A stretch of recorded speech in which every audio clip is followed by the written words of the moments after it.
여러분들 프로파일러라는 직업에 대해서 들어보셨나요? 프로파일러는 일반적인 수사 방법으로는 해결하지 못하는 미제 사건들을 범죄 심리학적으로 분석하고 수사하여 범인을 특정하는 사람을 말합니다.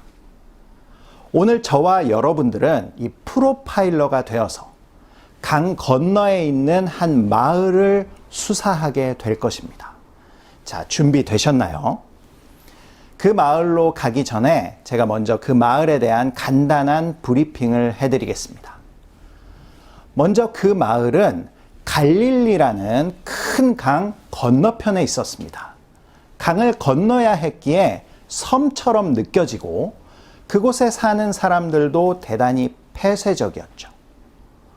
두 번째로는 그 사람들이 가진 종교였습니다. 대다수의 마을에서는 하나님을 믿고 하나님의 율법을 지키면서 살았습니다. 하지만 그 마을 사람들은 미신을 믿고 귀신을 섬기면서 살았습니다. 세 번째로 그곳에 대한 흉흉한 소문이 들려왔습니다.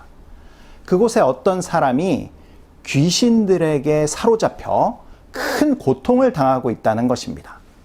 그런데 마을 사람들도 이제는 더 이상 어떻게 할 수 없어서 방치되고 있다는 것이죠. 이러한 소문들 때문에 그 누구도 그 마을에 가려고 하지 않았습니다. 그런데 바로 이때 예수님께서 제자들에게 말씀하십니다. 우리가 그 마을로 건너가자.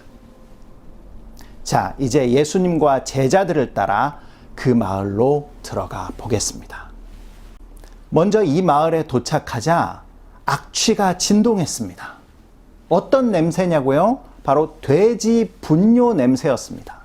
제자들은 이 냄새가 너무 싫었습니다. 왜냐하면 유대인이었던 제자들은 율법에 따라 돼지를 부정한 동물로 생각했습니다. 지금도 돼지고기를 먹지 않습니다. 먹지 않을 뿐만 아니라 기르지도 만지지도 않았던 것이죠. 그 마을에는 어마어마한 크기의 축사가 있었습니다. 그리고 2,000마리가 넘는 돼지를 키우고 있었죠. 그런데 정말 이상한 것은 이 마을이 그렇게 많은 돼지를 키우기에는 너무 작은 마을이었다는 것입니다. 마치 사람과 돼지들이 뒤엉켜 사는 모습이었죠.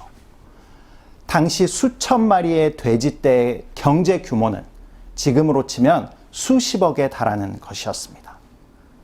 그렇습니다. 이 마을은 뭔가 설명할 수 없는 미스테리로 가득 차 있던 그런 마을이었던 것입니다. 예수님께서 그 마을로 들어가시자 어떤 한 사람이 무덤가에서 나와서 예수님 앞에 엎드렸습니다.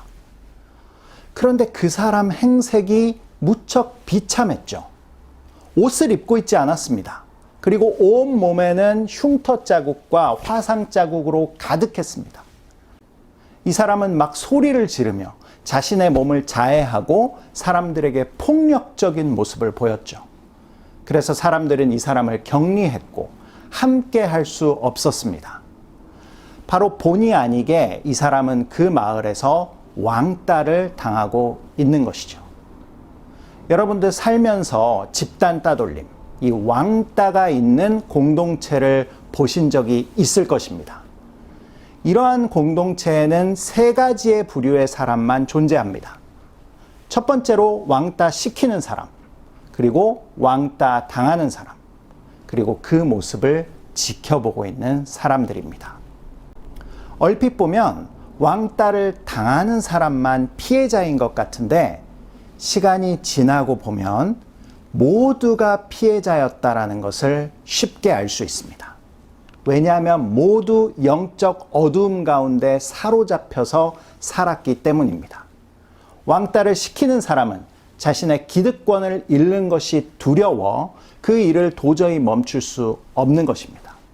왕따를 당하는 사람은 그 고통으로 인해 울부짖고 또 자책해 보아도 자신의 힘으로는 그 상황을 벗어날 수 없는 것이죠. 지켜보는 사람들도 마찬가지입니다. 이러한 불의의 상황에도 불구하고 나도 그렇게 될 수 있다는 불안감 속에서 불의에 침묵하는 일을 계속해야 했던 것이죠. 죄책감에 사로잡힐 수밖에 없는 것입니다. 바로 모두가 영적인 어두움에 사로잡힌 것이죠. 그래서 왕따가 존재하는 모든 공동체는 사단의 영향력 아래에 있는 집단이라고 할 수 있는 것입니다. 시기에 따라서 그 이름이 인신제사, 마녀사냥, 인종차별, 집단 이기주의, 직업 이기주의 이런 식으로 이름만 바뀌었지 근본적인 원인은 귀신의 영향력에 사람이 굴복했기 때문에 나타나는 현상인 것입니다.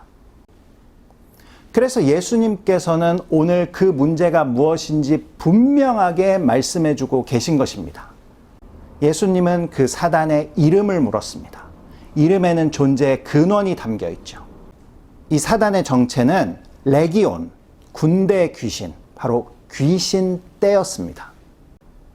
귀신 떼가 만들어 놓은 구조적인 악 가운데 이 모든 사람들이 살고 있었던 것입니다. 자, 여러분들 수사의 결론을 내리셨나요? 결론적으로 이 거라사라는 마을은 한 사람을 수천 마리 되는 귀신떼에게 내어줌으로 모두가 귀신의 영향력 아래 굴복해 있던 상태였습니다. 그것이 겉으로 드러난 것이 바로 왕따와 같은 구조적인 악, 사회적인 악의 모습으로 드러났던 것이죠. 그러한 대가로 그들은 돼지떼를 통한 경제적인 풍요를 누리게 되었던 것입니다. 다시 말해 이것은 분명한 영적인 문제라는 것입니다. 그렇다면 우리들이 살고 있는 현대 사회는 어떻습니까? 동일합니다. 우리가 살고 있는 이 현대 사회의 모든 공동체가 바로 이 거라사 마을인 것이죠. 여러분들은 살면서 이러한 문제에 직면했을 때 어떻게 그 문제를 해결하셨나요? 그 공동체에서 나올 수도 없고 계속 머물 수도 없고 또 묵인하며 더 이상은 지낼 수 없을 때 여러분의 선택은 무엇이었습니까? 이러한 문제에 직면했을 때 우리는 먼저 이 구조적인 악의 문제가 단지 눈에 보이는 것이 다가 아니라 영적인 문제라는 것을 분명하게 인지해야 합니다. 영적인 문제는 영적으로 해결해야 되기 때문이죠. 사람이 바뀐다고 문제가 해결되지 않습니다. 시간이 지난다고 자연히 나아지는 것은 없습니다. 왕따 시키는 사람은 사라져도 또 그 자리를 누군가가 채우고 있을 것입니다. 왕따 당하는 사람이 그 자리를 떠나가도 또 누군가가 희생양이 되어 있습니다. 지켜보는 사람들이 다 달라져도 여전히 지켜볼 따름이죠. 사실 이러한 구조적인 악의 문제는 사람의 힘으로 해결하기 어렵습니다. 그래서 바로 하나님의 능력, 하나님의 힘이 개입돼야 하는 것이죠. 이러한 문제의 유일한 해답이 있습니다. 그것이 바로 예수 그리스도이십니다. 예수 그리스도께서 그 공동체 안에 주인으로 모셔질 때 이러한 근본적인 영적인 문제가 완전히 해결될 수 있는 것입니다. 우리는 흔히 교회에서만 예수님께서 주인이 되어야 한다고 이야기합니다. 하지만 그렇지 않습니다. 우리 가정의 주인도 예수님이셔야 합니다. 우리 직장의 주인도 예수님이 되셔야 합니다. 이 나라의 주인 동안 예수님이라는 고백이 있을 때 이 나라의 모든 영적인 문제들이 풀어지는 것입니다. 심지어는 두세 사람이 모여서 커피숍에서 모임을 할 때도 이 모임의 주인은 바로 예수님이십니다 라는 고백이 있어야 하는 것이죠. 두세 사람 모인 곳에 예수님께서 함께 한다고 하셨기 때문입니다. 예수님을 주인으로 삼는 공동체에는 귀신이 발붙이지 못합니다. 그들이 주는 두려움 또한 무용지물이 돼버리고 맙니다. 그들이 허락한 구조적인 악의 유익 또한 매력적이게 느껴지지 않습니다. 그래서 누군가를 짓밟고 누군가를 희생시켜야만 얻게 되는 유익이라면 그 유익이 비록 수십억에 달한다고 하더라도 과감하게 포기할 수 있는 것이죠.